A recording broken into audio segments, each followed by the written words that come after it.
খোয়াইলিদের বাড়িটি যেন হাসি আনন্দ, স্নেহ, মমতা ও প্রেম ভালোবাসার এক শ্রেষ্ঠ নীড়।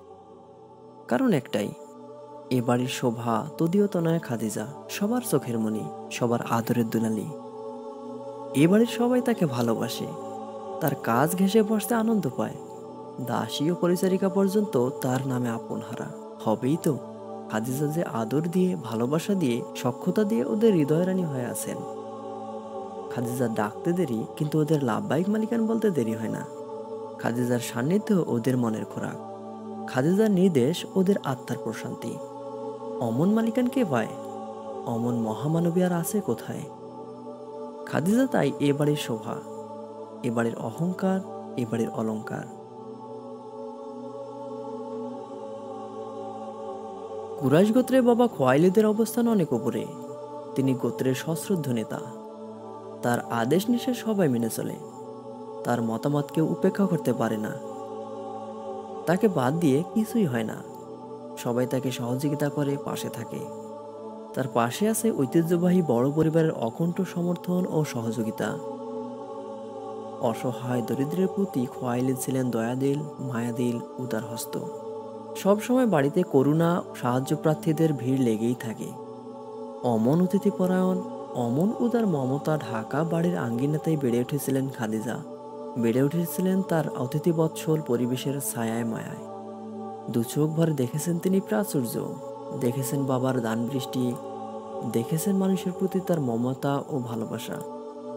এসব দেখতে দেখতে নিজের অজান্তে তিনিও হয়ে উঠেছিলেন বাবার মতন, মায়ের মতন দানবতী, মায়াবতী। না, এ প্রাচুর্যের ভিড়ে কখনো তিনি অহংকারী হয়ে ওঠেননি। কেন করবেন অহংকার?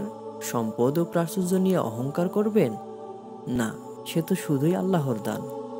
সম্পদ নিয়ে অহংকার করা মানুষের সাজে না। যদিও অনেক মানুষ সম্পদ পেলে অন্যের কথা ভুলে যায়, শুধু নিজের কথাই মনে রাখে, গর্ব ও অহংকারে গাল ফোলায়। কিন্তু খাদিজা এ বিশাল প্রাচুর্যের ছায়া বসে একটু অহংকার করেন না, শুধু আল্লাহর শুকর আদায় করেন। আল্লাহ না দিলে তিনি এবং তার পরিবার কোথায় পেতেন এ সম্পদ?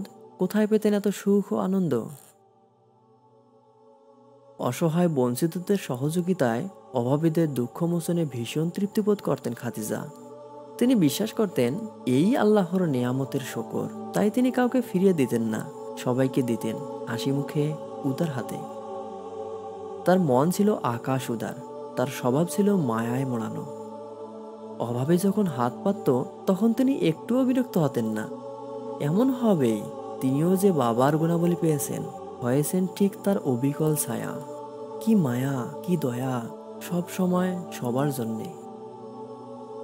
বাবা খোয়াইলিদ জানেন খাদিজা অনেক গুণী। মেয়ের গুণ দেখে দেখে তার চোখ জোড়ায়, মন জোড়ায়। মেয়ের প্রতি তার স্নেহ, ভালোবাসা আরও অনেক বেড়ে যায়। মেয়ের অসীম উদারতায় তিনি বারবার মুগ্ধ হন। মেয়ের উন্নত নৈতিকতায় তিনি আপ্লুত হন। মেয়ের জ্বলন্ত মেধা ও বুদ্ধিদীপ্ত তাকে স্বপ্ন দেখায়। মেয়ের সাংকল্পিক মানসিকতা, তার উজ্জ্বল প্রতিভা, তার প্রখর ধী তাকে ভীষণ অভিভূত করে। ব্যবসায়িক বিষয় আশায় পরিচালনায়ও মেয়ে তার সচেতন এবং সফল। সব মিলিয়ে মেয়ে খাদিজার প্রতি তিনি খুব সন্তুষ্ট। তার কাজে তিনি আনন্দ পান। খাদিজা তার ঘরের শোভা। খাদিজার হ্যাঁ যেমন সুন্দর, খাদিজার নাও সুন্দর। খাদিজার সবকিছু সুন্দর, সুন্দর মিশে আছে ওর সবকিছুতে, চলায়, বলায়, আচরণে। বাবা খোয়াইলিদ ব্যবসার কাজে বাইরে থাকতেন অনেক সময়। গৃহে ফিরেই খাদিজার দিকে ভীষণ মনোযোগ দিতেন তিনি। খাদিজার বিভিন্ন কর্মতৎপরতা লক্ষ্য করেন, তার বুদ্ধিদীপ্ত চপল চলা উপভোগ করেন।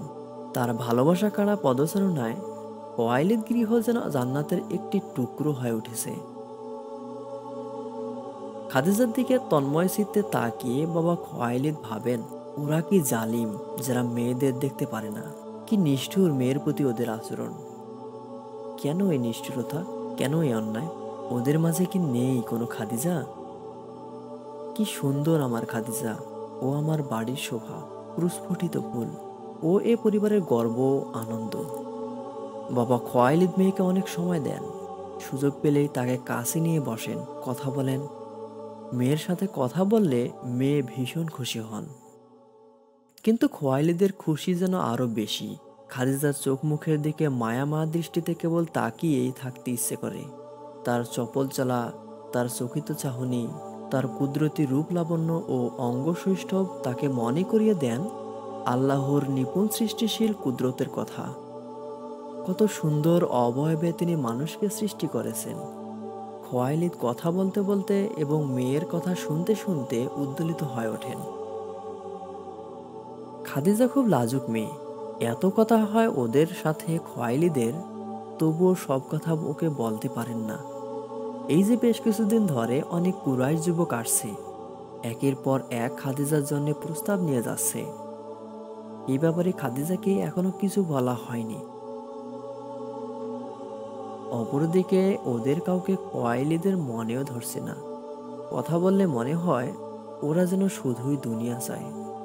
তার অঢেল প্রাচুর্যের উপর বুঝি ওদের চোখ পড়েছে।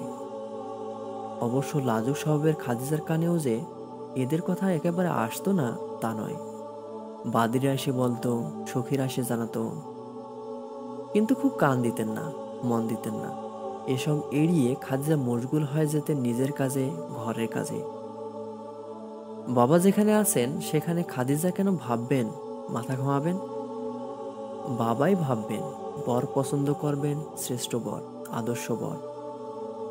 দাম্পত্য জীবন কোনো খেলনা নয়, এখানে আছে অনেক দায় দায়িত্বের ব্যাপার। বাবা খোয়াইলিদের মুখে খাদিজা শুনেছেন, আদর্শ মানুষ ছাড়া আদর্শ পরিবার হয় না, আদর্শ পরিবার ছাড়া আদর্শ সমাজ হয় না, আদর্শ মানুষ সব জায়গায় আদর্শ হয়। এমন কখনো হতে পারে না যে একজন মানুষ পারিবারিকভাবে আদর্শ নয় কিন্তু সামাজিকভাবে আদর্শ। না, এটা হতে পারে না, কখনো হয় না। ঘরের মানুষই বাইরের প্রতিবিম্বিত হয়, পরিবারই সমাজের প্রতিবিম্বিত হয়, সমাজই দেশ ও রাষ্ট্রের প্রতিবিম্বিত হয়। এভাবে পরিবার ভালো হলে সমাজ ও দেশ, রাষ্ট্র ভালো হয়ে যায়। কিন্তু মানুষ ভুল করে, আগে নিজে ঠিক হয় না, আগে পরিবার ঠিক করে না, সমাজ ঠিক করবে কিভাবে? খোয়াইলিদের বাড়িতে আজ অনেক ভিড়। বনু মাখজুম এর নেতৃবৃন্দ এখানে ভিড় করেছে। খুব আনন্দঘন পরিবেশে গৃহস্বামী খোয়াইলিদের সঙ্গে তারা আলাপ আলোচনা করছে। গভীর রাত পর্যন্ত চলল কথার উপর কথা, অনেক কথা। একসময় মজলিস ভাঙল। বনু মাখজুম প্রসন্ন চিত্তেই বেরিয়ে গেল। খোয়াইলিদদেরকেও বেশ আনন্দিত দেখাচ্ছিল। সবাইকে বিদায় দিয়ে তিনি নিজের কামরায় চলে গেলেন। বেশ কিছুক্ষণ স্ত্রী ফাতেমার সঙ্গে কথা বললেন। তারা একটা গুরুত্বপূর্ণ বিষয় নিয়ে মত বিনিময় করছিলেন। একটু পর দুজনেই বেরিয়ে এলেন। তাদের চেহারায় খুশির আভা, আনন্দের দীপ্তি, স্বস্তির ছায়া। অনেক খোঁজার পর কিছু পেলে যেমন হয়। খোয়াইলিদ স্ত্রীকে নিয়ে বাড়ির আঙ্গিনায় এসে বসলেন। তার জন্যে পেতে রাখা একটা নরম বিছানায় হেলান দিয়ে বসলেন সুসজ্জিত একটা রেশমি তাকিয়ায়। পাশেই বসলেন ফাতেমা। খোয়াইলিদ খাদিজাকে ডাকলেন। খাদিজা এসে বাবা মায়ের পাশে দাঁড়ালেন। খোয়াইলিদ হাসি মুখে খাদিজার দিকে তাকালেন। খাদিজা দাঁড়িয়েই আছেন। খোয়াইলিদ জানেন, বসতে না বললে মেয়ে বসবে না। স্নেহঝরা কণ্ঠে খোয়াইলিদ বললেন, বসো মা, তোমার সাথে কথা আছে, অনেক গুরুত্বপূর্ণ। আমি তোমার স্পষ্ট মতামত জানতে চাইব একটা ব্যাপারে। নির্দ্বিধায় তুমি মতামত প্রকাশ করো। এখন শোনো আমি কি বলছি, তারপর চিন্তা করে উত্তর দেবে।